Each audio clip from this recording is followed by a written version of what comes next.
కనికరం గల మా యేసయ్య ఈ పాదాలకు వందనాలు నాయన. ఈ దినము హబీరా పుట్టినరోజు సందర్భంలో ప్రభా ప్రార్థన ద్వారా మీతో మాట్లాడటకు మాకు ఇచ్చిన ఈ సమయాన్ని బట్టి నీకు వందనాలు చెల్లిస్తున్నాం ప్రభా. అనేక విషయాలను ప్రభా మీ యొక్క మాటల ద్వారా పాత జ్ఞాపకాన్ని గుర్తు చేసుకున్నాం. ఒకవేళ నీ యొక్క మాటలు బోధిస్తుండగా తప్పుగా బోధిస్తున్న అతి మాటలను మాకు క్షమించమని వేడుకుంటున్నాం ప్రభా. పెద్ద కూతురు సుస్మిత రాజ్కుమార్కి ఇచ్చిన సంతానంలో ముగ్గురిలో మొట్టమొదలు మా యొక్క కుటుంబానికి పెద్ద మన్మరాలుగా అభినందించినావు. ఆమె 9 సంవత్సరాలు ముగించుకొని 10వ సంవత్సరంలోకి అడుగుపెట్టినప్పుడు మేమందరం సంతోషంగా ఇక్కడ కూడి ప్రార్థన చేస్తున్నాం. ఆశీర్వదించండి. ఆమె ఎదుగుదలలో మీరు తోడు నీడగా ఉండండి. చదువుతున్న జ్ఞానంలో మంచి జ్ఞానాన్ని ఇవ్వండి. పెరిగి పెద్దదయ్యి ఒక మంచి జీవితాన్ని పోషించే భాగ్యం కలిగించండి. అదేవిధంగా చిన్న కూతురు మనవరాలకు కూడా మంచి జ్ఞానాన్ని ఇవ్వండి. చెడు అలవాట్లతో కాకుండా మంచి అలవాట్లతో పెంచింది.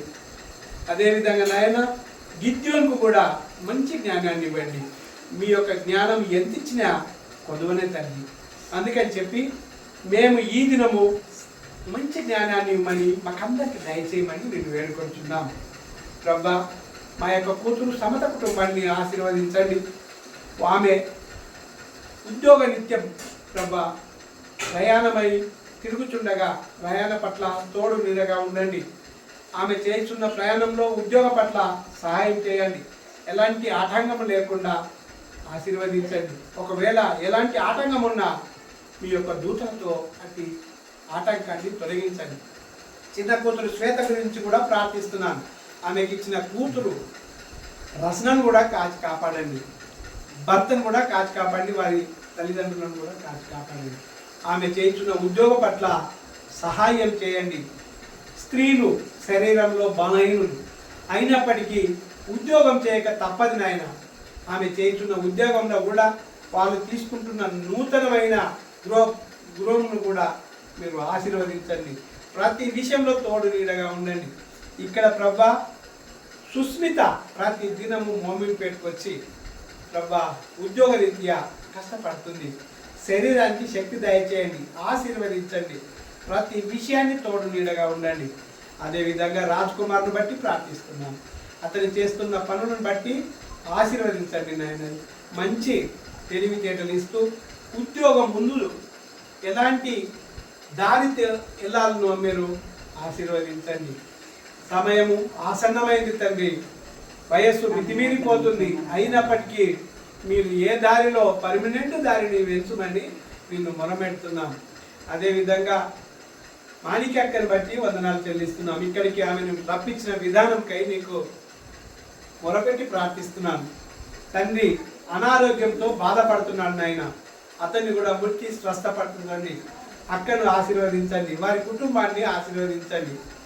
లలితమ్మ అత్తమ్మను బట్టి ప్రార్థిస్తున్నాను. కుమారుడు దూర ప్రాంతాలలో నివసిస్తున్నాడు. వారి యొక్క కుమారుణ్ణి కోడలు ఆశీర్వదించండి. వాళ్ళు చేస్తున్న ఉద్యోగ పట్ల సహాయం చేయండి ప్రభా. ఇక్కడ కూడి మంగమ్మ కుటుంబం, తుల్జమ్మ కుటుంబం, వారి పిల్లలను బట్టి నీకు వందనాలు చెల్లిస్తున్నాను. ఎవరైతే వారి విద్యా బోధులలో ప్రభా ఏ అయితే జ్ఞానాలు కొలువ ఉన్నాయో అట్టి జ్ఞానాన్ని వారికి దయచేయండి. చేస్తున్న పనిపాట్ల యందు ఆశీర్వదించండి. ప్రతి ఒక్క కుటుంబం ప్రభా పేదరికంలో కాకుండా ఆర్థిక ఇబ్బందులలో ప్రభా మీరు ఆశీర్వదించి వారిని పెంపొందిస్తూ కుటుంబాన్ని ముందుకు సాగించండి. ఆర్థికంగా ఉంటే ఎవరం కూడా నిన్ను కొనియాడలేము తండ్రి.